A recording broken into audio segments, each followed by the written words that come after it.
Hi. Hi, buddy. Happy birthday. May all your dreams come true. It's party time. Hi, buddy. Happy birthday. May all your dreams come true. It's party time. Which version communicated the speaker message better? Why? It was the same set of words in both the cases. It's because, apart from words, communication involves intonation, action, body language, facial expressions, and other non-verbal communication devices. In this module, you will learn how to effectively communicate using a combination of verbal and non-verbal communication methods. We are sure you will learn the art of communicating effectively from this module. Happy learning!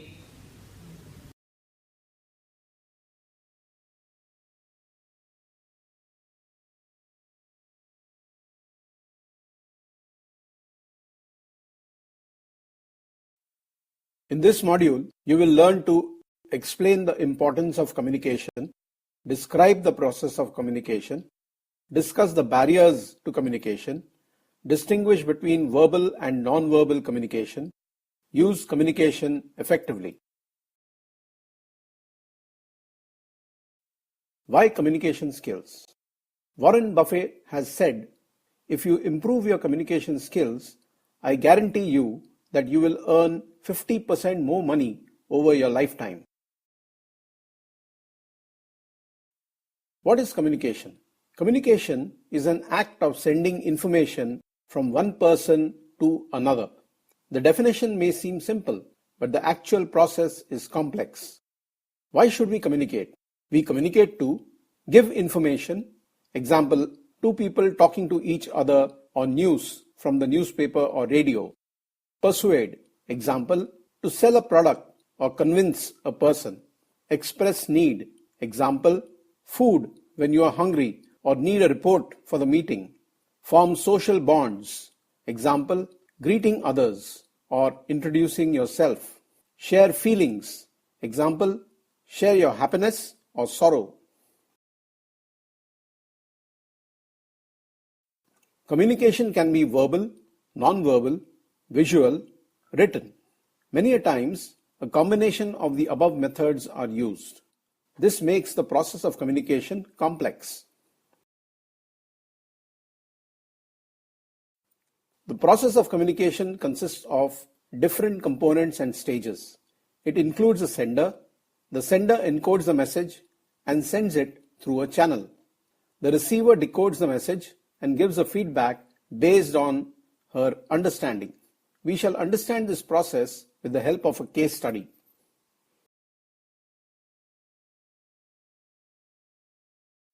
Let us understand the process with the help of an example. Sunil is a project manager and Rishi is a team lead who reports to Sunil. Sunil urgently requires the quarterly sales report for a meeting with the Vice President Sales. Sunil requires the monthly target versus achieved report for the team and individual team member reports for appraisals. Sunil makes a phone call to Rishi and asks him to send his individual sales report for the quarter. Rishi is on a very busy street during the phone call. He is barely able to hear anything but the words sales report and assumes the rest and confirms that he will do as asked. Rishi sends Sunil the last month's sales figures. Sunil is angry when he sees that he has not received what he has asked for. Now we shall look at the different parts of this example, keeping the process of communication in mind. Sunil is the source of the message to be communicated. Hence, he is the sender. Sunil thinks of the message in his brain. He then converts the message into words. This process is encoding. A signal in the form of words is now created. This signal is now sent across to the receiver using a channel. Here, the channel is a telephone. Other examples of channels are emails, SMS, and even air. Rishi, who is receiving the message, has to break down the message and understand it. This is the process of decoding. Rishi now absorbs the message. He replies that he would do as asked. This is the feedback he gave. In this case study, we understood that Sunil was angry with Rishi as he did not give the correct report. Why do you think this happened? This occurred since Rishi received the call when he was on a busy street. There was a lot of noise around him, and this acted as a barrier to the communication process. Rishi did not tell Sunil that he could not hear him clearly due to the noise of the traffic around him and that he would call once more to clarify the requirement. Instead, he worked on assumptions. This led to errors.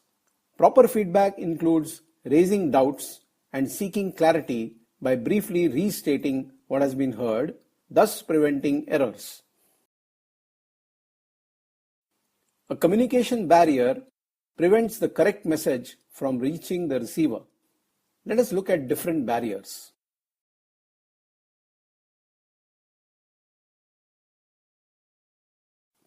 Barriers can be physical, cultural, gender, psychological, language, and perceptual. Let us look at each in detail. Physical barriers can be further classified into separation barrier, distance barrier, noise barrier, and time barrier. Separation barrier is a physical barrier in which communication is disrupted by objects like a wall, window, or glass. Distance barrier is due to the physical distance between the sender and the receiver. The message does not reach the receiver as they are too far apart. Noise barrier. A barking dog, music, or people speaking in the background can lead to the message being misunderstood or not being heard clearly. Time barrier. Time is a barrier for people living in different geographies. They may be unable to talk to each other because of the difference in time, which becomes an obstacle in getting the message across as and when required by the sender.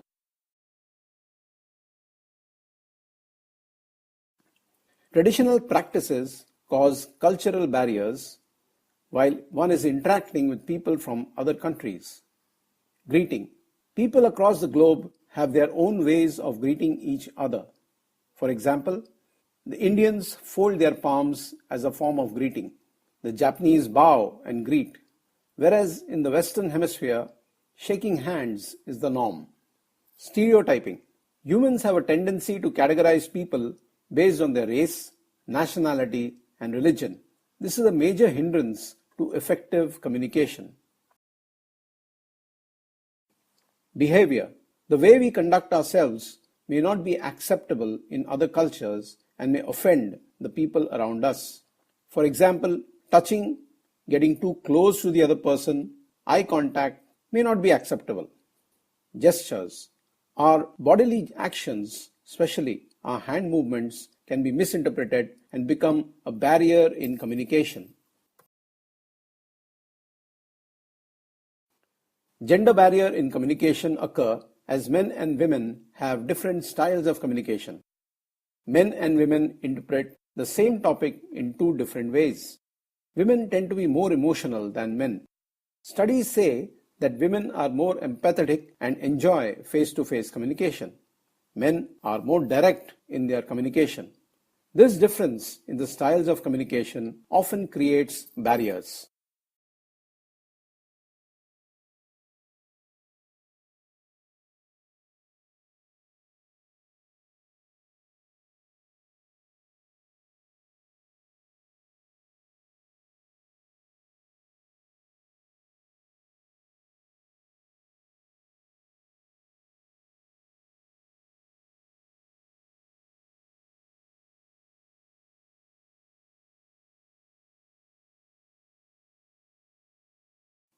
Psychological barriers can be classified into retention capability. The ability to retain information is different in different people. Some people don't retain information as much as others do. This leads to barriers in communication. Inattentiveness. When we do not pay attention, we are unable to grasp most of the information coming our way. Status. Hierarchy in an organization creates a barrier in communication. Juniors tend to avoid expressing their thoughts and ideas to people in higher positions, and often the seniors do not listen to what the juniors are telling them. Closed mind. Being narrow-minded is as good as having a closed door in front of you. Be open-minded to have fruitful communication. Source of communication.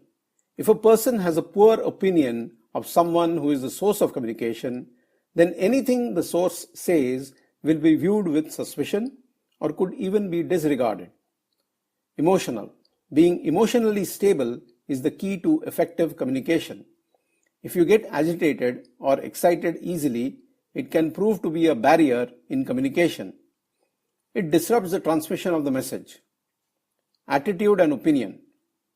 Responding to messages, irrespective of our opinion about it, is essential. We might have a negative opinion about the person sending or receiving the message, but we must respond. Language barriers are divided into semantic, jargon, and accent. When we use words or sentences to get our message across, the possibility of those words being misunderstood or the sentence being read incorrectly is very high. This happens as each person's culture and language may be different. People may see a different meaning in the words and sentences being used, causing confusion. This ambiguity of words, sentences, or other symbols is called a semantic barrier. For example, hope the new year is filled with fun and joie de vivre. Don't put on a facade. Most people have an accent that people of other cultures find difficult to understand. In our country, English is spoken by most of us with an accent that is influenced by our mother tongues. This leads to words being mispronounced and misunderstood. Misinterpretations in the message often happen due to words like it and eat, read and read, leave and live, etc. Too many technical terms, short forms and protocols that is not understood by all sectors or organizations will cause confusion. For example, I enjoyed the RHEL training.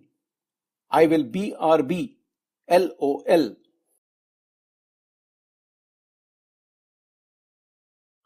Perception is how we look at our surroundings from our own perspective. Barriers arise when we perceive the information given to us from our point of view only. Many a time, this changes the meaning of the information given, leading to misunderstanding and miscommunication. For example, a friend doesn't reply to your message, you assume that she is angry with you. A colleague doesn't answer your call, you presume that he is avoiding you. It is possible that both of them were busy and unable to respond to your call.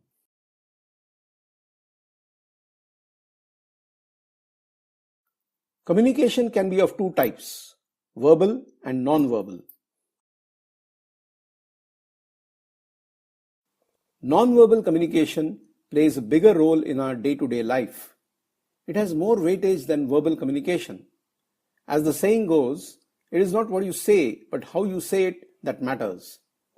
Here, the how refers not just to words used, but the bodily and facial expressions that accompany them.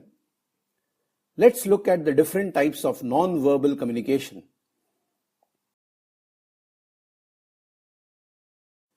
Non-verbal communication can be in the form of facial expressions, paralanguage, which is the pitch and speed of speaking, gestures, posture, eye contact, and appearance.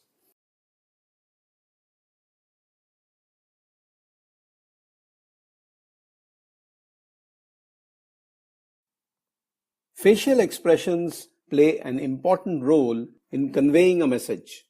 If a person looks sad but says, "I am fine," nobody will believe that person is fine. Someone who looks confused but says, "I have understood everything, don't worry," will not win over anybody's confidence. There has to be synchronization between your expressions and what you say, else people will subconsciously respond to the facial expression.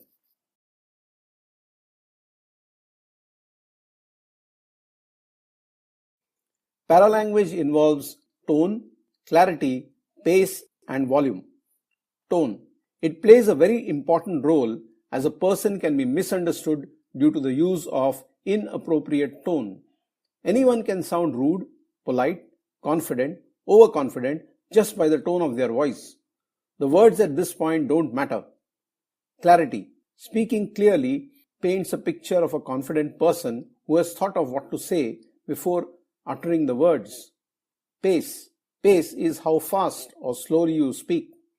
If you speak very fast, such that nobody understands, you may be considered to be a person who is very tense. Speaking very slowly with a lot of pauses may mean you are thinking of what to say next or don't know what to say. Volume. Confidence, knowledge about a topic, ability to control your nervousness while speaking are all determined by the volume of your voice when expressing your point of view. If your voice is able to reach the intended audience, the points mentioned above are applicable.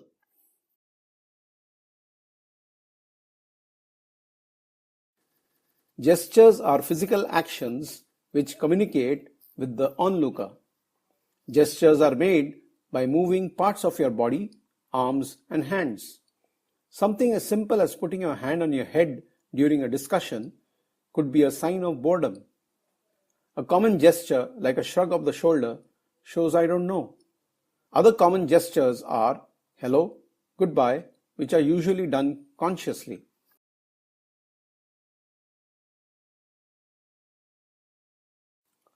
Posture is how you sit or stand. Based on our posture, a person looking at you can determine how you feel. Posture is mostly struck unconsciously, unlike gestures.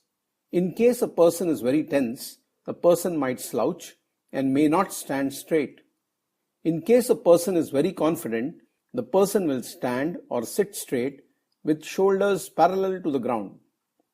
A person with crossed arms and legs gives out the notion that the person is not approachable. Why is eye contact important for effective communication? Maintaining eye contact during a conversation signals that you are interested in the topic. This does not mean that one has to stare at the person speaking, because that would create an air of uneasiness. Eye contact makes you look attentive, interested, and credible. Eye contact is a very effective mode of non-verbal communication. When used effectively, eye contact can get the message across even without using words.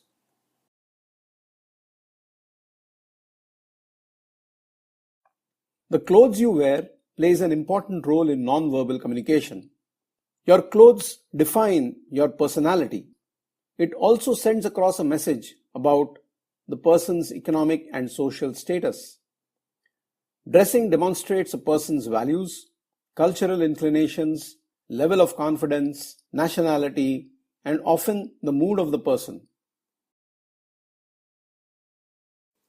Verbal communication plays an important role in effective communication and makes sure that the sender's message reaches the receiver without too many barriers. Verbal communication consists of face-to-face, written, and telephonic communication. Effective communication takes place when verbal and non-verbal communication work together. For example, speaking with the right choice of words, tone, and volume will have the required effect. Addressing a small group of people with a smile and making eye contact will hold their attention. Being well dressed along with the open body language helps in a sales pitch.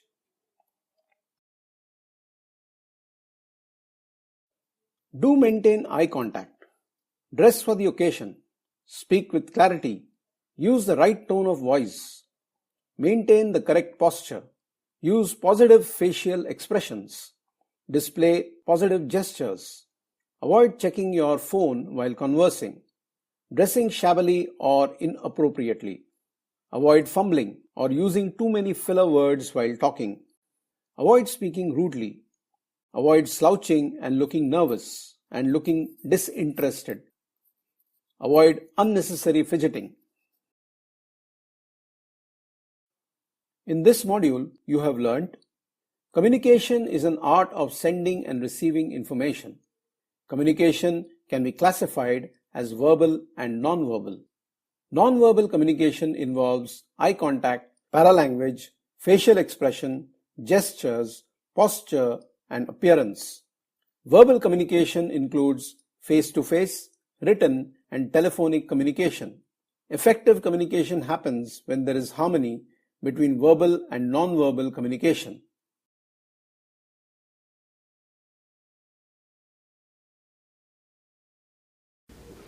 I'm sure that you now understand that words are not the only way of communicating, and that in future you'll use the combination of both verbal and non-verbal communication strategies to get your message across effectively.